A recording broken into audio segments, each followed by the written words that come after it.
Hello. Today I'd like to talk about the differences that separate saltwater from freshwater and just a lot of the common mistakes that newbies make when they start up a saltwater tank, because a lot of them are coming over from freshwater and thinking that, oh, okay, I need to have years and years of freshwater experience and then I'm going to be ready for saltwater, which, as I've mentioned in other videos, that's really misguided. Nothing's going to replace research. So, as part of that, if you're watching this video, you're already a step in the right direction. You're doing some research into this. So, first thing to be aware of that you often run into that people may not be aware of coming over from freshwater: tap water, treated tap water, versus RODI water. With a freshwater tank, generally it's no big deal to do treated tap water and then just simply go ahead and move forward from there. However, with a saltwater tank, there are so many variables in municipal tap waters, well water systems, and even some of the commercial bought distilled water. The standards which are applied are not universal. So the only way that you have to guarantee that you have a good pure water source to start your tank out with that don't have nitrates, phosphates, things that are going to promote crazy green hair algae growth and the like of that in a saltwater tank. The only way to prevent that is to strip everything out of the water, which is what an RODI system does, and then you remineralize with the salt that you add to it, like Red Sea, Instant Ocean, or something like that. So these things are kind of a crucial factor, and it's the number one thing that I recommend that a person just puts that idea out of their head as far as using tap water. Now, I know there are going to be a lot of people out there who are going to say, well, I've used tap water with no problems. Well, the problem is that realistically, there's so much variation from one municipal water system to another, or heck, even one part of town to another, that you can live in one area, one part of town, and use tap water for years with no issues, and then you can move to another part of town and potentially have all your fish dead within a month, which, by the way, actually did happen to another YouTuber that's out there, and she's got a video out there on that. But anyways, so just to take the guesswork out of the equation, and especially given the cost, a cheap RODI system, the Aquatic Life RO Buddy RODI system, 4-stage, from Amazon will run you $60, which, when you given the cost of the hundreds or thousands of dollars of a saltwater tank, really not that much of an investment for peace of mind. So in my opinion, it is well worth it. The next thing, and the big thing that people don't understand, is the evaporation factor. Evaporation factor with saltwater tanks is a much bigger deal than it is with freshwater. The reason being is that water evaporates, but salt does not. So what happens is that as your water evaporates, your salinity level rises, and so to keep it in check, you have to add fresh RODI water to the tank in between water changes to top up to keep your salinity levels in check. Otherwise, you go a week without topping up a tank, and I don't care, what size it is. Generally speaking, you go a week without topping up a tank, your salinity level rises quite a bit. And in a smaller tank, you can go from regular ocean to like Great Salt Lake levels easily within a week. Just with the evaporation factor. So you have to make sure that you stay on top of keeping your water topped off with fresh water in between water changes. Obviously, for water changes, you would do a saltwater for saltwater exchange, but just for the evaporation factor, you add fresh RODI water to the tank to keep it topped off and salinity levels balanced. Okay, the other thing would be the use of a refractometer. A common classic newbie mistake is to go get one of those goofy, clumsy hydrometers that you just dump things in, and it kind of, swings back and forth and gives you some kind of a reading. More often than not, you're going to find these things are so far off the mark, you cannot rely on them to truly give you a good salinity measurement. As well, I am going to caution you, I do not in any way, shape, or form recommend Red Sea refractometers. They are absolutely horrible to keep calibrated. Just do yourself a favor. There's a cheap little $19 to $20 aquarium refractometers on Amazon. They work wonderfully. They calibrate. They stay calibrated for a long time. It's just a lot easier to get a more accurate reading with them, and they're a lot cheaper than the Red Sea anyways. So yeah, just go with one of those on Amazon, about 19, 20 bucks. The next thing would be, as far as a difference, would be the difference between filter media and live rock in a saltwater tank versus a freshwater tank. Now, in a freshwater tank, you're conditioned to go, okay, let's just go ahead and take established filter media from another tank, and we'll go put it in here. And hey, you've got basically a cycled tank, no big deal.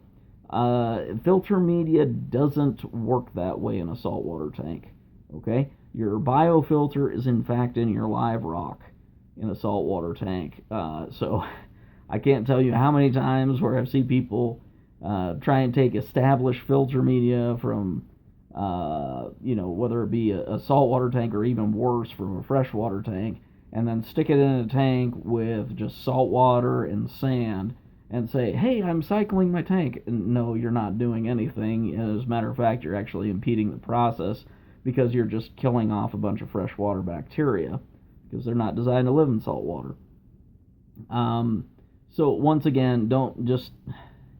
Any ideas you have or any worries or concerns you have about the biofilter and the filter media, just put those thoughts out of your mind. It doesn't matter in a saltwater tank. All you need to worry about is making sure that live rock is in, or dry rock to be seeded to become live rock with bacteria. And you can make sure that the tank goes through and cycles.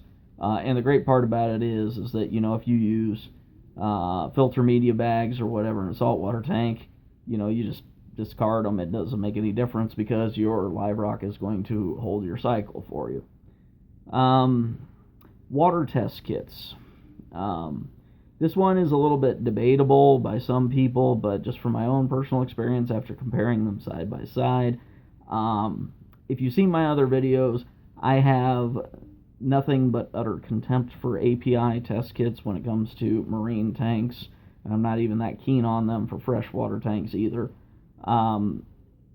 API is really, there's not a lot of selection with freshwater, so people get the idea that it's a good quality kit. And, it does a reasonably decent job, and for freshwater, it's more than adequate. But for marine tanks, you often find things like false positives for ammonia that can pop up periodically under certain conditions. You can find that the nitrate color test chart, you can't tell the difference between 10 and 20, 40 and 80.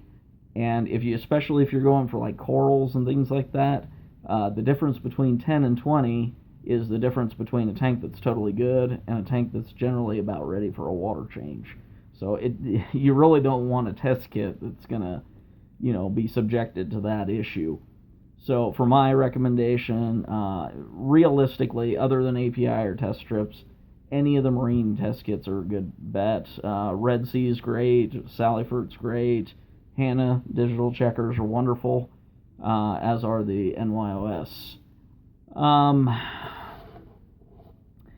The frequency as well as with which you test is also, quite a bit more. A lot of times people will test their freshwater tanks and then basically quit testing once everything's cycled and good.